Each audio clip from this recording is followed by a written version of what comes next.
बिस्मिल्लाहिर्रहमानिर्रहीम। Welcome to my new vlog.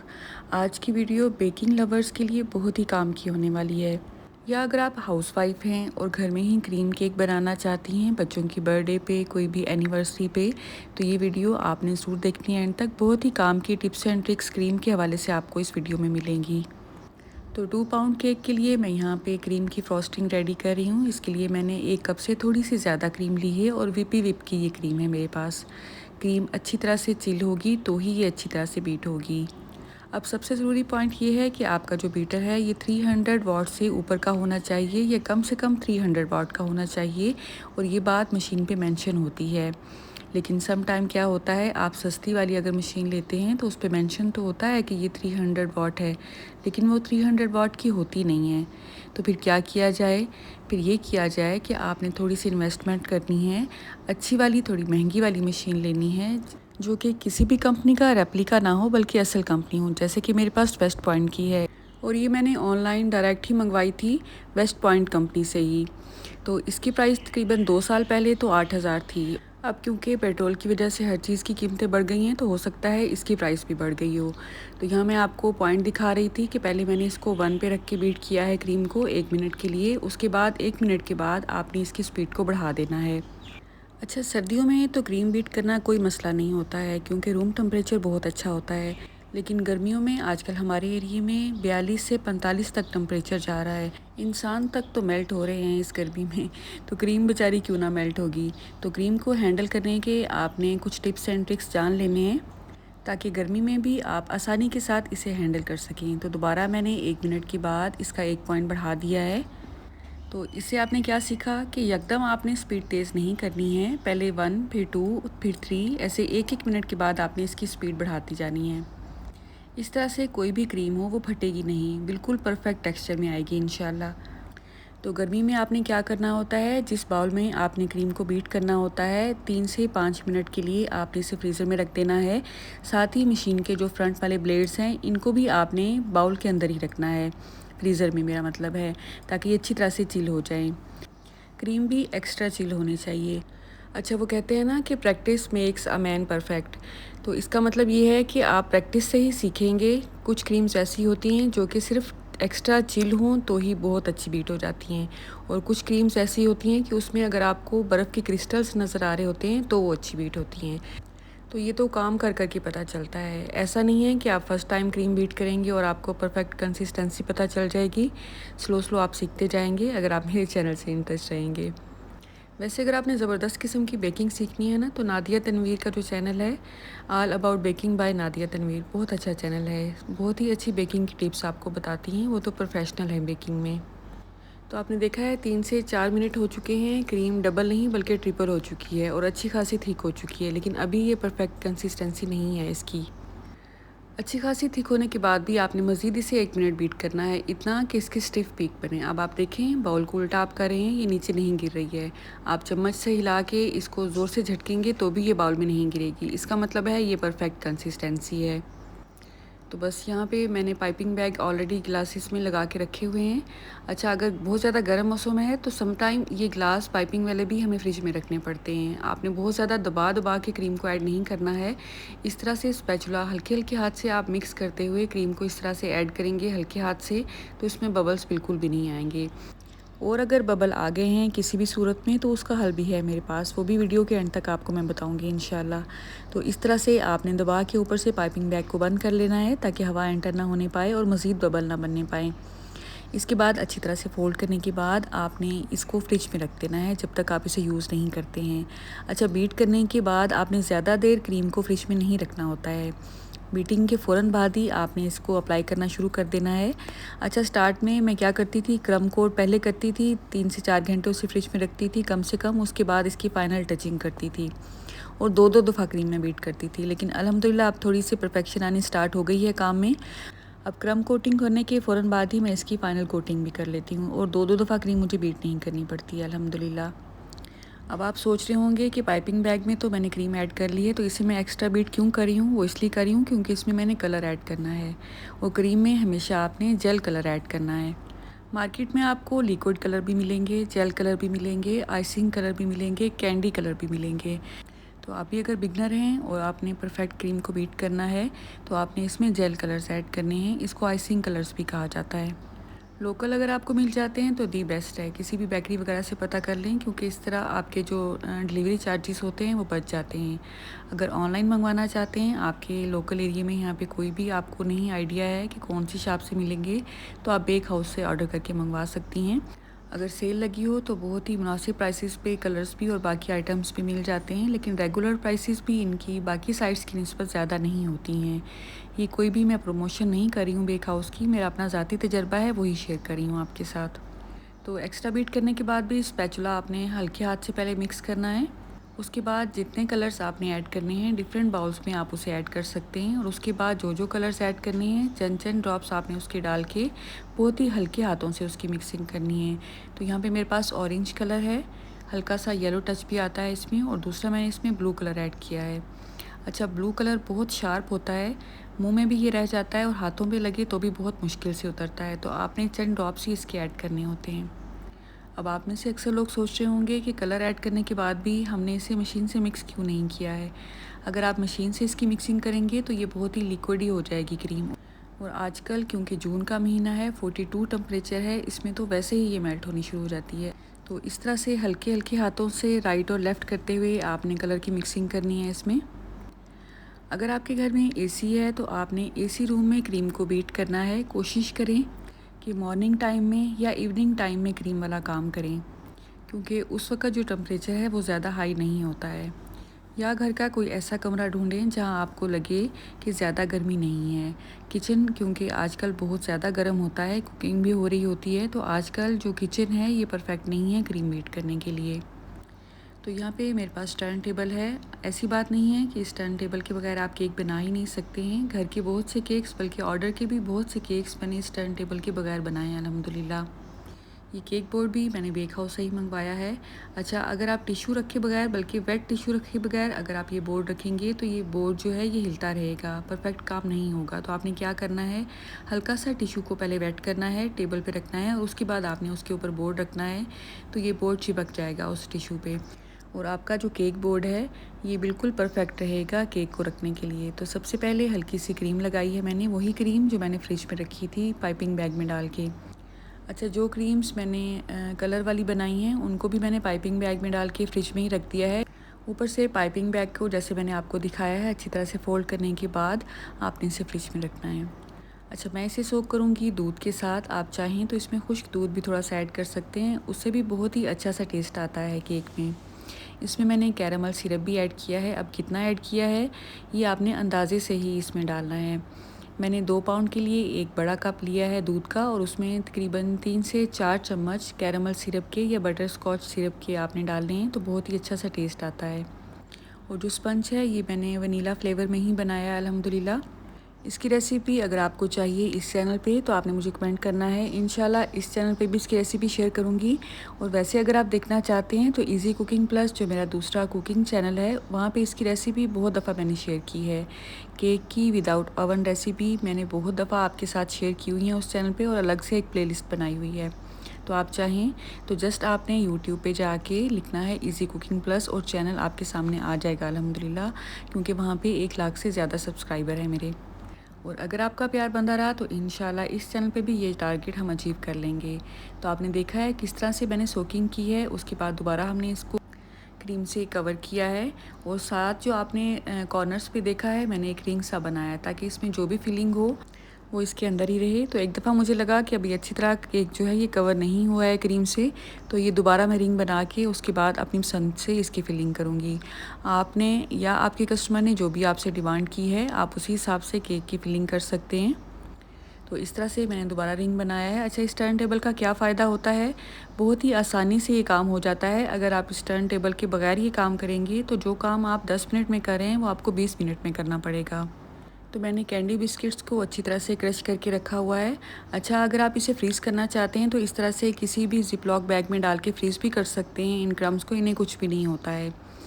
तो अच्छी तरह से स्प्रेड करेंगे सारे क्रम्स को। आपने थोड़े-थोड़े चंक्स को मोटा ही रखना है ताकि मुँह में आते हुए ये फ़ील हो। इसके बाद कोई भी अपने पसंद का सिरप आप इस पे ऐड कर सकते हैं। मेरे पास इस वक्त ये पैनकेक वाला सिरप था, वो मैं इस पे ऐड कर रही हूँ। आप चाहें तो butterscotch syrup, chocolate syrup या कोई भी सिरप जो आप इजीली अफोर्ड कर सकते हैं और आपके घर में मौजूद है वो आप डाल सकते हैं। आप चाहें तो इसे स्किप भी कर सकते हैं, कोई इशू नहीं है। अच्छा, अब आप देख सकते हैं कि इस तरह का जो फ्लेवर है ये आपको बेकरी पे कभी भी नहीं मिलेगा। जो साफ़ सुथराई है इसकी, जो नीटनेस है, आपको इसकी क्वालिटी का पता है, ये आपको बेकरी से कभी भी नहीं मिलेगी। इसलिए होममेड केक्स जो होते हैं वो थोड़े से कॉस्टली होते हैं। साथ ही साथ मैंने इस पे चॉकलेट चिप भी ऐड किए हैं। अक्सर लोग चॉकलेट चिप जो है ये बहुत शौक से खाते हैं, लेकिन अक्सर लोगों को इससे बहुत चिढ़ होती है। तो बस अगर आप भी चॉकलेट लवर हैं तो चॉकलेट चिप ऐड करें, अगर नहीं है तो स्किप कर दें, कोई इशू नहीं है। अच्छा, चॉकलेट चिप हो या कुकिंग चॉकलेट हो, वो आपने रूम टेम्परेचर पे बाहर ही स्टोर करनी होती है अगर आपने बल्क में मंगवाई है।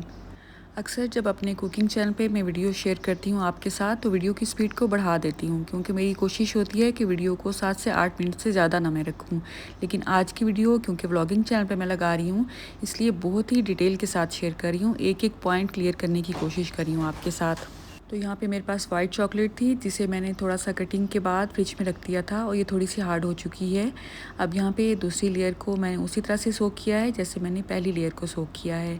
अब आप सोच रहे होंगे कि हमने इसे कितना सोक करना है। अब आप अंदाजे से ही देख सकते हैं कि जहाँ जहाँ मुझे लग रहा है एरिया कवर हो चुका है उसे मैं स्किप कर रही हूँ, और जो मुझे ड्राई लग रहा है वहाँ पे मैं एक एक चम्मच इस तरह से फैला के ऐड कर रही हूँ। बस ये बात भी आपको तभी समझ आएगी जब आप काम कर कर के सीखेंगे। मुझे अच्छा खासा सोक किया हुआ केक बहुत पसंद है, लेकिन अक्सर लोग ज़्यादा सोक किया हुआ केक पसंद नहीं करते हैं। तो अगर आप भी उनमें से हैं तो आपने ज़्यादा सोक नहीं करना है केक को। अगर आपको सोक किया हुआ एक्स्ट्रा केक पसंद है तो आप एक्स्ट्रा सोक कर दें, कोई इशू नहीं है। लेकिन आपने एक दफ़ा क्रम कोटिंग के बाद इसे 3 से 4 घंटे के लिए फ्रिज में रखना है, ताकि जो एक्स्ट्रा मिल्क है वो ऑलरेडी रिलीज़ हो जाए और जो फाइनल टचिंग है आपकी वो ख़राब ना होने पाए। ये पॉइंट मैं उन लोगों के लिए बता रही हूँ जिन्हें एक्स्ट्रा सोकिंग वाला केक पसंद है। तो अगर आप वीडियो देखते देखते यहाँ तक आ ही गए हैं तो आपने वीडियो को लाइक ज़रूर करना है, क्योंकि बहुत ही मेहनत के साथ ये वीडियो आपके लिए बनाई जाती है। 1 से 1.5 घंटे की रिकॉर्डिंग है, जिसे शॉर्ट करके काम के पॉइंट डिस्कस करके वॉइस ओवर करने के बाद अपलोड किया जाता है। अगर आप जस्ट एक लाइक का बटन भी प्रेस करते हैं ना, तो यूट्यूबर्स को इससे बहुत फ़ायदा होता है, आप यकीन करें। तो आपने देखा है, एक दफ़ा दोबारा मैंने क्रीम से इसे कवर किया है। अब दोबारा से हमने इसका रिंग बनाना है, और अपनी पसंद की फिलिंग सेम वही भी आप कर सकते हैं, चाहे तो डिफरेंट भी कर सकते हैं। तो पहली लेयर में मैंने वाइट चॉकलेट ऐड नहीं की थी, दूसरी लेयर में मैं वाइट चॉकलेट इसमें ऐड करूँगी। अच्छा, जब स्टार्ट में मैंने बेकिंग स्टार्ट की थी तो ये जो इस वक्त आप स्पैचुला देख रहे हैं ये भी मेरे पास नहीं होता था, और मुझे ये भी पता नहीं होता था कि ये इसके लिए बहुत ज़रूरी चीज़ है। तो अगर नई नई बेकिंग स्टार्ट की है तो इस तरह के स्पैचुला आप ऑनलाइन मंगवा सकती हैं, या किसी भी क्रॉकरी वाली शॉप से आपको आसानी से मिल जाएंगे। ये पैकिंग में आते हैं, सम टाइम ये अलग भी मिल जाते हैं अगर बड़े साइज़ के हों, लेकिन जो साइज़ मैं इस्तेमाल कर रही हूँ ये 3 साइज़ में आते हैं, और इनकी जो फ्रंट वाली शेप होती है ये डिफरेंट होती है। तो बस अच्छी तरह से क्रीम स्प्रेड करने के बाद मैंने इसका रिंग बना लिया है, और इस तरह से जो चॉकलेट के चंक्स मैंने करके रखे हैं ये मैं इस पर स्प्रेड करूँगी। अगर छोटे छोटे पीस होंगे तो मुंह में आते हुए अच्छे लगेंगे, क्योंकि ये फ्रिज में रखने के बाद थोड़े से हार्ड हो चुके हैं तो आराम से टूट भी रहे हैं। अगर गर्मी में ये बाहर पड़े रहते तो चॉकलेट आपके हाथ पे लगना शुरू हो जाती, चिपकना शुरू हो जाती, और इस तरह से ये टूट टूट के केक पर ना जाते। तो आपने गर्मी में क्या करना होता है, काटने के बाद या काटने से पहले भी अगर आप चॉकलेट को 5 से 7 मिनट के लिए ही फ्रिज में रख लेंगे तो ये इजीली हैंडल हो जाएगी आपसे। ये जो चॉकलेट आप इस वक्त देख रहे हैं ये कंपाउंड चॉकलेट है, इसे कुकिंग चॉकलेट भी कहा जाता है, जिससे चॉकलेट को कवर किया जाता है, फिलिंग में भी यूज़ किया जाता है। मुझे चॉकलेट चिप्स की निस्बत इनका टेस्ट ज़्यादा अच्छा लगता है। अगर आपके पास चॉकलेट चिप हैं वाइट वाले तो वो भी आप इसमें ऐड कर सकते हैं, लेकिन उसका टेस्ट ज़ाती तौर पे मुझे ज़्यादा अच्छा नहीं लगता है। अब यहाँ पे जो दूसरी लेयर मैं इसमें ऐड कर रही हूँ फ्लेवर की, ये है मेरे पास बादाम। अच्छी तरह से मैंने इनको बारीक बारीक से पीसेस में पहले काटा है, उसके बाद इस पर ऐड किया है। अच्छा, एक दफ़ा मैंने केक बनाया था और मैं तो खुशी खुशी बादाम की फिलिंग कर देती हूँ अक्सर केक्स में। तो मैंने बाय चांस ही कस्टमर से पूछ लिया कि मैं इसमें बादाम की फिलिंग भी कर लूँ, तो उन्होंने कहा नहीं, बिल्कुल आपने कोई भी नट इसमें ऐड नहीं करना है, क्योंकि मेरे एक बच्चे को नट्स से एलर्जी है। तो अगर आप प्रोफेशनल काम कर रहे हैं तो आपने पहले कस्टमर से पूछना है, उसके बाद ही आपने बादाम की फिलिंग करनी है, ठीक है। अच्छा, ये केक मैंने 9 इंच पैन में बेक किया था, और केक बोर्ड जो है इस वक्त ये मेरे पास 12 इंच का है इस वक्त। अब दोबारा से इसकी सोकिंग हमने वैसे ही करनी है जैसे पहले हमने 2 लेयर्स की थी। ये तकरीबन 3 पाउंड का केक बनेगा। अगर आप इसी साइज़ में ही, मेरा मतलब है 9 इंच के पैन में ही, अगर ये सेम मटेरियल आप बेक करते हैं और 2 लेयर्स लगाते हैं केक की फाइनल टचिंग के बाद, ये 2 पाउंड का होता है। लेकिन अगर आप तीसरी लेयर को भी लगाते हैं तो ये 2.5 से 3 पाउंड के दरमियान बन जाता है। और ये इसकी जो टॉपिंग है या फाइनल टचिंग है उस पर भी डिपेंड करता है इसका वेट, कि आप इस पर कितने टॉपर्स लगा रहे हैं फॉन्डेंट के, या कितना आपने नोज़ल वर्क करना है इस पे क्रीम का, क्योंकि जो नोज़ल वर्क होता है उस पर भी अच्छी खासी क्रीम जाती है। इस केक पर मैंने फ़र्स्ट टाइम ही रशियन नोज़ल ट्राई करनी थी, इसलिए मैंने थोड़ी सी क्रीम एक्स्ट्रा बीट की है 1 कप से, वरना 2 से 3 पाउंड के केक के लिए मैं 1 कप क्रीम ही बीट करती हूँ, तो अल्हम्दुलिल्लाह वो पूरी हो जाती है। लेकिन स्टार्ट में जब मैंने बेकिंग स्टार्ट की थी तो मैं 2 पाउंड केक के लिए 1.5 कप क्रीम ही बीट करती थी, क्योंकि मुझे आइडिया बिल्कुल भी नहीं होता था, फिनिशिंग नहीं आती थी अच्छी। तो अच्छी सी फिनिशिंग लाने के लिए भी केक के साइड पे मुझे अच्छी खासी क्रीम लगानी पड़ती थी। तो अब क्या होता है, अगर क्रीम बच भी जाती है तो अलग से मैं एक बॉक्स में फ्रीज़ कर लेती हूँ क्रीम को, जितनी भी बचती हैं। उसके बाद जब मुझे लगता है इसकी क्वांटिटी अच्छी खासी हो चुकी है तो मैं क्या करती हूँ, घर में 3 मिल्क केक बनाती हूँ, बच्चों को बहुत पसंद है। उसके टॉप पे ये क्रीम यूज़ हो जाती है। या इसी क्रीम में ही अगर आप कंडेंस मिल्क को बीट कर लेते हैं, जब वो मेल्ट हो जाती है तो बहुत ही अच्छी सी आइसक्रीम भी बन जाती है, लेकिन आपने उसे एयर टाइट जार में रखना होता है। अच्छा, केक की बातें करते करते मैंने आइसक्रीम की टिप्स आपको बताना शुरू कर दी हैं। तो केक की क्रम कोटिंग फ़ाइनल हो चुकी है अल्हम्दुलिल्लाह। अब आप सोच रहे होंगे कि क्रम कोटिंग क्या होती है। क्रम कोटिंग फ़ाइनल वाला टच नहीं होता है, बल्कि बिल्कुल फर्स्ट वाला टच होता है क्रीम का, जिसमें हमने केक के क्रम्स को होल्ड करना होता है। इसका ये फ़ायदा होता है कि जब हम फाइनल टचिंग करते हैं, फाइनल क्रीम लगाते हैं, तो जो क्रम्स होते हैं वो अंदर ही लॉक हो चुके होते हैं और हमारी जो बाहर वाली क्रीम है वो बहुत ही नीट फिनिशिंग देती है। इसको कहते हैं क्रम कोट। अगर आप पहले से ही बेकिंग के बारे में थोड़ा बहुत नॉलेज रखते हैं तो हो सकता है आपको मेरी ये बातें थोड़ी सी बोर लग रही हों, लेकिन अगर आप न्यू सीखने वाले हैं, बिगनर्स हैं, तो ये बातें आपके बहुत काम की हैं। क्योंकि मेरा अल्हम्दुलिल्लाह 5 से 6 साल का तजर्बा है बेकिंग का, और ये सब मैंने यूट्यूब से ही सीखा है। 1-2 कोर्सेज़ भी किए हैं लेकिन ऑनलाइन नहीं किए हैं। लेकिन जो भी आपने सीखना है ना, वो आपने अपनी प्रैक्टिस से ही सीखना है। किसी के बताने से कोई भी परफेक्ट नहीं हो जाता है, ये मेरा तजर्बा है। और अगर आप बिगनर हैं तो आपने क्या करना है, आपने पाइपिंग बैग से ही काम स्टार्ट करना है। मैंने जब बेकिंग का शौक़ पूरा करने के लिए वीडियोस को देखना शुरू किया तो अक्सर जो वीडियोस मेरे सामने आती थी ना, वो स्पैचुला से ही क्रीम को अप्लाई करे होते थे केक पे। तो मैंने भी वैसे ही स्टार्ट में यूज़ किया स्पैचुला के साथ ही, लेकिन मुझे बहुत मुश्किल होती थी। फेड अप होके मैंने वो काम छोड़ दिया। लेकिन फिर क्या हुआ, जो सीखने की तजस्सुस था ना मेरा, वो कम नहीं हुआ, क्योंकि शौक़ था। इसलिए मैंने वीडियोस को देखना ख़त्म नहीं किया, बल्कि अपने शौक़ के हिसाब से ही मैंने वीडियो को सर्च कर कर के उसमें से नॉलेज इकट्ठा किया। तो कुछ वीडियोस मेरे सामने ऐसी हैं जिसमें वो पाइपिंग बैग के साथ अप्लाई कर रहे थे क्रीम को। तो फिर मैंने भी वैसे ही उनको देख के ही इस तरह से अप्लाई करना स्टार्ट किया था, और अल्हम्दुलिल्लाह बहुत ही नीट फिनिशिंग आती है। आप खपना बिल्कुल भी बंद कर देते हैं अगर आप पाइपिंग बैग के थ्रू क्रीम को अप्लाई करते हैं केक पे। अक्सर गोरों की वीडियोस अगर आप देखते हैं, देख के तो बहुत मज़ा आ रहा होता है, लेकिन बाद में आपको पता चलता है कि वो बटर क्रीम से काम कर रहे हैं। बटर क्रीम से काम करना बहुत आसान होता है व्हिपिंग क्रीम की निस्बत। इंशाल्लाह स्लो स्लो मैं अब कोशिश कर रही हूँ कि बटर क्रीम से भी काम करना स्टार्ट करूँ, क्योंकि जब व्हिपिंग क्रीम में फिनिशिंग अच्छी आ जाएगी मेरे हिसाब से, तो उसके बाद ही जो बटर क्रीम वाला काम है वो मैं स्टार्ट करूँगी। पहले मैंने व्हिपिंग क्रीम पे काम करना स्टार्ट किया था, उसके बाद जब मुझे लगा मैं इसे हैंडल कर सकती हूँ, उसके बाद मैंने फॉन्डेंट पे काम करना शुरू किया। मोल्ड से अल्हम्दुलिल्लाह अच्छे से मैं निकाल लेती हूँ उसे। दुपट्टा वाला केक, ढोलकी वाला केक मैंने अल्हम्दुलिल्लाह बना लिए हैं, लेकिन फुली तौर पे कैसे कवर करना है फॉन्डेंट से केक को, ये अभी मैंने नहीं सीखा है। आइडिया तो है मुझे, लेकिन तजर्बा नहीं है, इसलिए मैं ये नहीं कह सकती हूँ कि मैं उसमें परफेक्ट हूँ। इंशाल्लाह 1 से 2 दफ़ा घर में ही तजर्बा करूँगी, उसके बाद उसका ऑर्डर लूँगी, तो इंशाल्लाह उसमें भी परफेक्शन आ जाएगी। अब यहाँ पे मेरे पास ये गैजेट है, इससे क्या होता है, क्रीम अच्छी तरह से नाइफ़ से उतर जाती है। ये काम आप किसी भी ग्लास के कॉर्नर की मदद से भी कर सकते हैं, लेकिन ये चीज़ अगर आपके पास है, इसे आप कटर भी कह सकते हैं, तो आपका काम बहुत तेज़ी के साथ हो जाएगा अल्हम्दुलिल्लाह। अच्छा, वीडियो के स्टार्ट पे मैंने आपको बताया था कि अगर क्रीम में बबल आ रहे हैं तो उसका हल भी मैं आपको बताऊंगी। तो आपने क्या करना है, या तो आप इस स्पैचुला को हल्का सा पानी में, गर्म पानी में गीला कर लें, या रूम टेम्परेचर पे भी।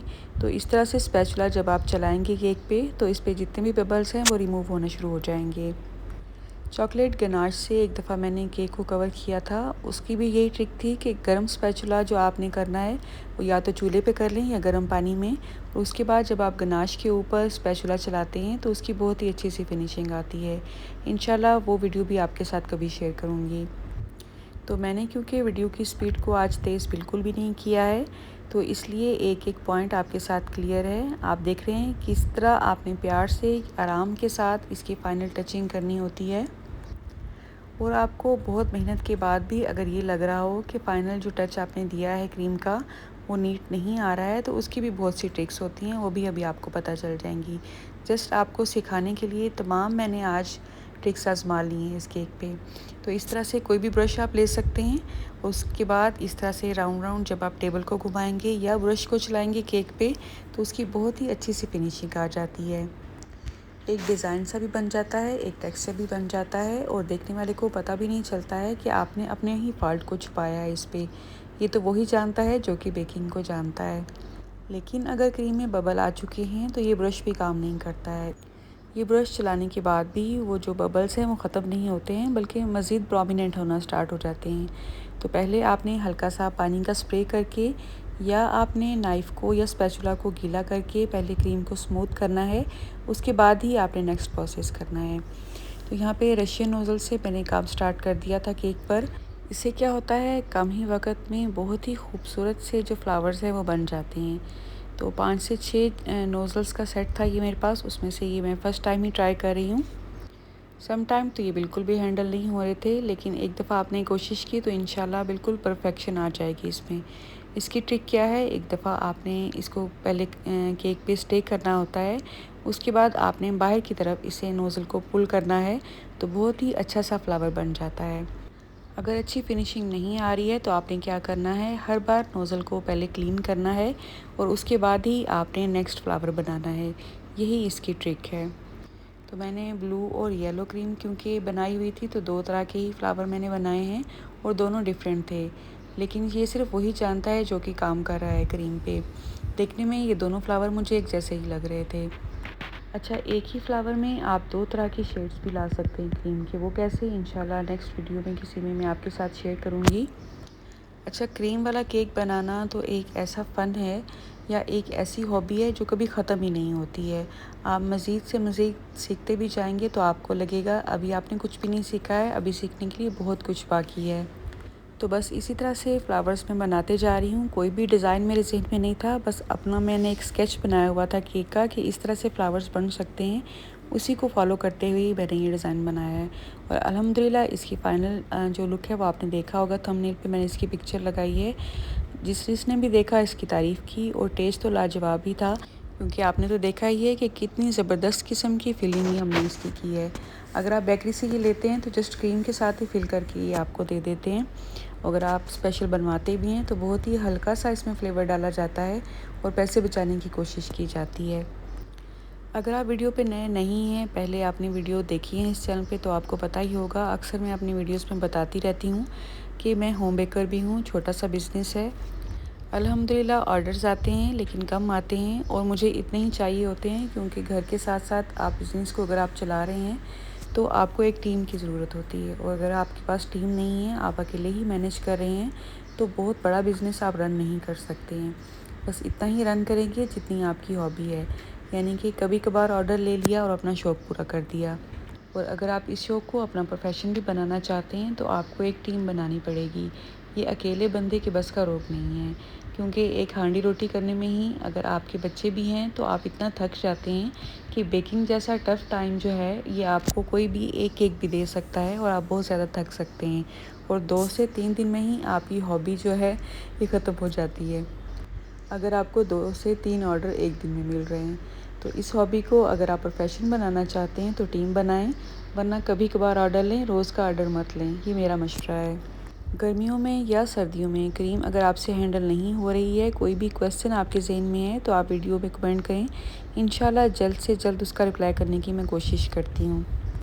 फ्लावर्स के साथ अगर आप लीफ नहीं बनाती हैं तो ये फ्लावर्स खाली खाली से लगते हैं। तो मैंने खुद ही कटिंग करके लीफ नोज़ल रेडी की है और अल्हम्दुलिल्लाह ये ग्रीन कलर के लीफ बनाने के बाद जो केक है वो बहुत ही खूबसूरत लग रहा था अल्हम्दुलिल्लाह। ये जो फ्लावर आपको नज़र आ रहा है, इसकी पेटल थोड़ी सी मोटी लग रही होंगी आपको, क्योंकि ये है ही मोटी थी। क्योंकि जो पेटल वाली नोज़ल होती है वो मुझे मिल नहीं रही थी, तो जो नोज़ल मेरे सामने आई वो बर्ड वाली नोज़ल थी। तो इसी से ही मैंने ये फ्लावर बनाने की कोशिश की है। और मेरा कॉन्फिडेंस चेक करें कि मैंने इसे केक पर लगा भी दिया है, हालांकि ये मुझे अच्छा भी नहीं लग रहा था, क्योंकि ये घर का ही केक था, ऑर्डर का नहीं था। मैंने अपने भाई के बेटे के लिए इसे बनाया था, इसलिए मैंने ये फ्लावर इस पर लगा दिया। अगर ऑर्डर वर्क होता तो मैं दोबारा बनाने की कोशिश करती और परफेक्ट करने के बाद ही इस पर लगाती। कुछ फॉन्डेंट के टॉपर्स भी मैंने इस पे लगाए हैं। इंशाल्लाह नेक्स्ट वीडियो में कुछ फॉन्डेंट के टॉपर्स की जो टिप्स एंड ट्रिक्स हैं वो आपके साथ शेयर की जाएंगी, तो चैनल से इन टच रहिएगा। मेरी नेक्स्ट वीडियो तक मुझे इजाज़त दें। अल्लाह हाफिज़।